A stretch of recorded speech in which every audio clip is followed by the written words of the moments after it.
How's it going, everybody? I'm doing a request here today for a cool one to do. I used to do these videos on my other channel a bit, and it's what I've been playing lately. So definitely cool. You know, I like talking about video games and stuff, so it's always fun to get a video game related request.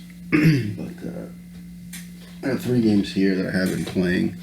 Not all at one time, but they've been the games that I've been playing the past month, on top of Tomb Raider Definitive Edition on Xbox One. I downloaded that because it was on sale at the time, and I think it was $6 on sale, and I still had like 3 and change left in some Microsoft credit or whatever you want to call it, a gift card, whatever. So I got that. I mean, it looks a little bit better than the original one. I played the original one on the Xbox 360 when it originally came out on the Xbox 360. I shouldn't say it's the original one, but the newer ones they're making. And I really like that one. I actually like that one more than Rise of the Tomb Raider. I mean, I like Rise of the Tomb Raider a decent amount as well, but Rise of the Tomb Raider it's similar to the other one, and the other one it was longer for me at least. There were more challenge tombs, I believe, in Rise of the Tomb Raider, which was cool, because the challenge tombs are really fun. So you got to go in there, you got to figure some stuff out, and you get loot and whatever. Those are really cool. But Definitive Edition's cool. I mean, it looks a little bit better, but I mean, it was a good looking game to begin with, and it's fun to play through again. I'm up to, I forget what part I'm up to. I'm in my second challenge tomb, though. I'm not super far in again. I'm maybe like 5 hours in. I got past the little outpost, or maybe communication center. I had to climb up the huge tower.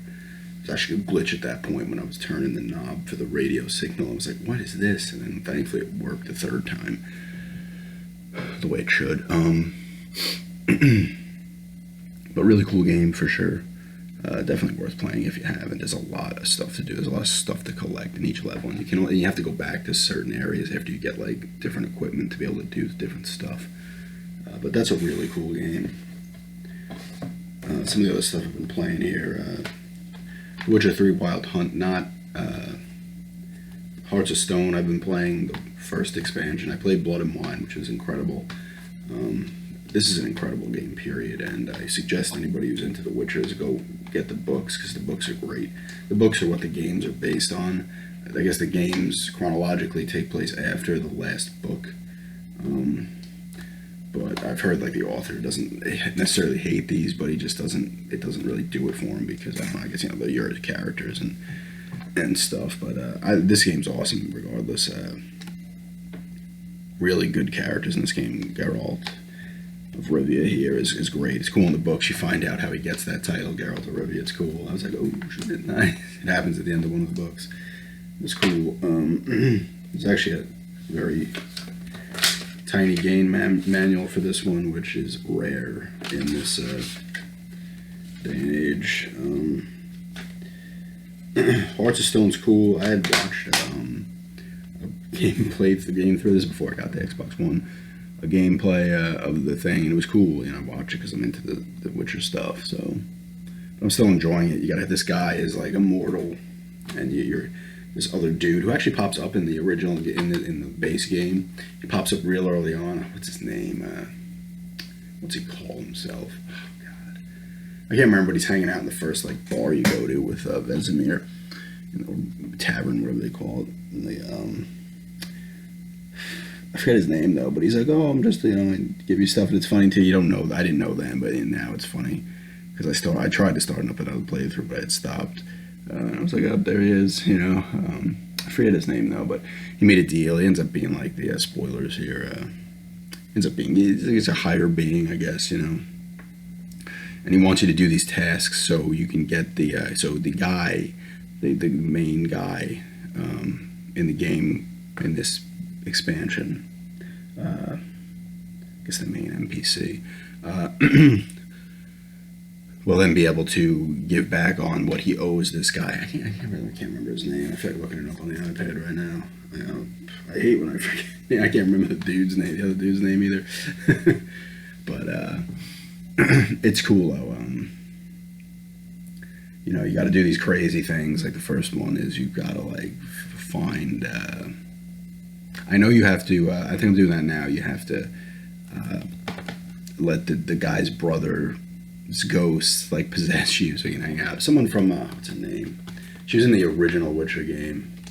I don't think she pops in the books. Maybe she does. I can't remember her name either. She's in the original Witcher game though.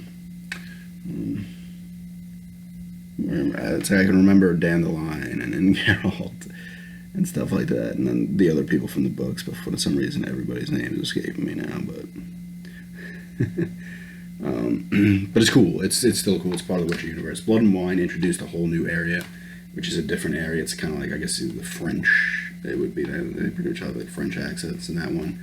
But whatever they call it, I forget that land too. That's been a while, and that's gorgeous, that game. But that was like 35 hours. This one's supposed to be like maybe 15 or something, but still worth the prices you get for them, and which is just incredible overall.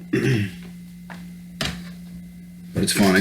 That's the one I played like the furthest back of what I've been playing recently. That's the furthest back one. Next game here is one I got not too long ago, actually. I picked it up off eBay for like $5, but it's Lord of the Rings: The Two Towers. These games are cheap now. It's a good copy too. It's based off the Two Towers. All of the first few missions take place during the Fellowship of the Ring. These games are great. I was itching to play these again because I really liked them, and even the Third Age, the role-playing game, which is you use different characters who are not, and that takes liberties for sure with the source material. But that's a cool role-playing game as well. But this is great. You got all the characters, the actors, Viggo Mortensen and Orlando Bloom and John Rhys Davies, and Ian McKellen, and everybody, Sean Bean, everybody. Sean Astin, Elijah Wood, and so on. Dominic Monaghan, is that his name? But they all do their voices in this, which is cool.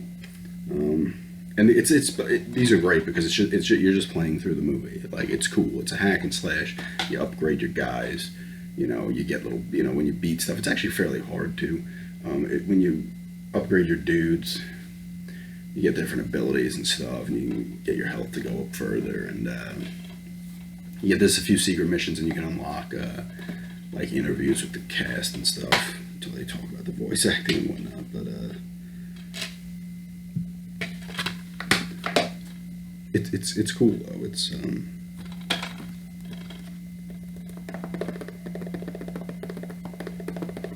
actually a pretty good tap on it without the rattling of the disc. It's cool, like I said, it's playing through the movies. You can use all three of them. Legolas, oh my god, Aragorn, and Gimli. What's cool, like I said, you play through the beginning of it. You start off, where do you start off? When I forget, Weathertop, is that it? When the One Ring Wraith stabs Frodo, you do that level. Oh yeah, in the beginning you play in the movie the part with when everybody's fighting Sauron's forces at Mount Doom. You play that too in the beginning, which is cool. But like I said, it's like playing through the movies, and that's really cool, and it actually holds up pretty well. If you can see. Actually, it holds up graphically fairly well. It really does. And the gameplay is still pretty good. Definitely having fun with it. I need to beat it. They're not long games by any means. I believe I beat this one. I never did beat Return of the King because Return of the King's longer. This one branches out too, so you can beat it with each person. It goes underneath and stuff. But it's a really cool game. Definitely anybody who hasn't played them and is into Lord of the Rings, pick them up because they're cheap and they are fun. Last game here is one I think I mentioned. When did I mention that? Maybe a pickup or the last video game store roleplay I did. I can't remember. But it's Gladiators. This is the Xbox one. Actually got this when I was in Florida last. It was cheap. It was only like $4. I thought maybe because it didn't have the manual, but I went up there because other ones said $7.99, and I'm like, oh, this one must not have the manual. And I went up there, and the girl's like, oh, it should be $7, but I still got it for $5 because they weren't gonna just like dick me over or anything. This game's awesome. I think I've mentioned in the past, or at least in my game collection video. I never got to beat this originally when I had it back in the day, and I did have it on the Xbox. The funny thing is, I put time into this on the PS2 as well, further on, but I ended up selling the PS2 at the time I had. It's really cool. It's a turn-based strategy game, so you're on like a grid and stuff. You can only go certain moves, and it's cool. This is what's his name? It's probably has it on the back. Is this Ludo? This guy? Ludo's your buddy? Valens? I think he's Valens, and Ludo's your buddy. You can play as him. Yeah. Okay, Valens is him. Yeah, it says here. And Ursula is the barbarian. It's Ursula and her brother. You can either start from each person's perspective, and then eventually the two groups do meet up, and you have all of them in your party. But it's really cool. You recruit gladiators. You go from town to town. You're trying to get to like the big arena or whatever. So you have to collect badges and stuff and do different things in each little gladiator town you go to. You got to do stuff. It's really cool. It's fun when you're in the towns doing the fighting and in the arenas. Your guys won't die. They're just whatever knocked out. But when you're out in the open, traveling from town to town, and you battle people, you can lose. Your characters will die in the battles that take place outside because you're fighting all types of beasts and stuff like that, or like rogue dudes and stuff. But it's really cool. Look at this. This multiplayer sport, 4 players, co-op head-to-head. I never played any of that. I never played any head-to-head battles with anybody. Like I said, I mean, there's 15 landscapes, and the thing that's cool about this game is I like when it has the stuff written on the back because I can remember it. But that's the overworld, what you're running around with, really has a cool look. Like your guy's overly sized, and the towns don't look that big. You know, similar to like old Final Fantasies and stuff. But it like looks really cool. I just like the look of it. It's fun, and you could like talk to certain people out in the open and stuff. But there's tons of weapons. There's different classes. You get the people who the range weapons they use. They throw spears usually. They got their shields.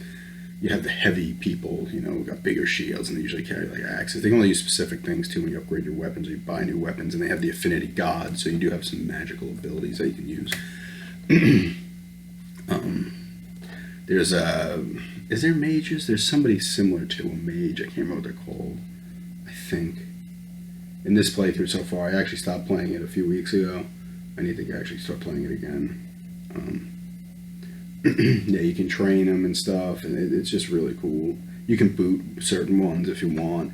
And the problem I had the first time I played, I had 60 hours into it. I wasn't leveling up Valens and Ursula because you end up, those are like the 2 main people. And I wasn't leveling them up.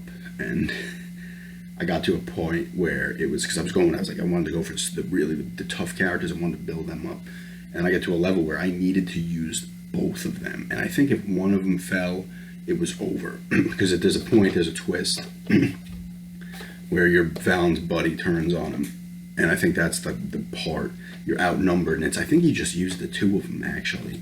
And I just kept losing. They weren't strong enough. And I was like, and I stupidly wasn't saving it constantly. Like, I had a few saves, but I had to go back. I would have had to have gone back like 10 hours. And I was like, no, I'm not in the mood to do another 10 hours of this, because I did not expect that. So I have saved in a few different spots so far. But I'm also leveling them up now because I know from the last time.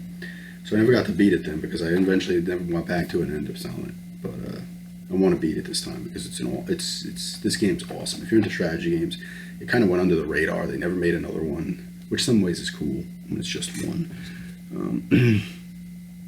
But it's really awesome. You fight all types of stuff. Other gladiators. There'll be beasts and wolves and bears and all types of stuff.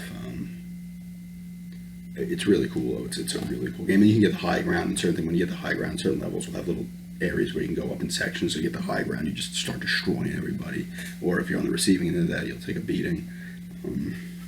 You gotta be smart. And before each one, you can put your guys in certain areas and stuff on the battlefield. But it's a really, really cool game. Like, I highly recommend this to anybody who's into strategy games for sure.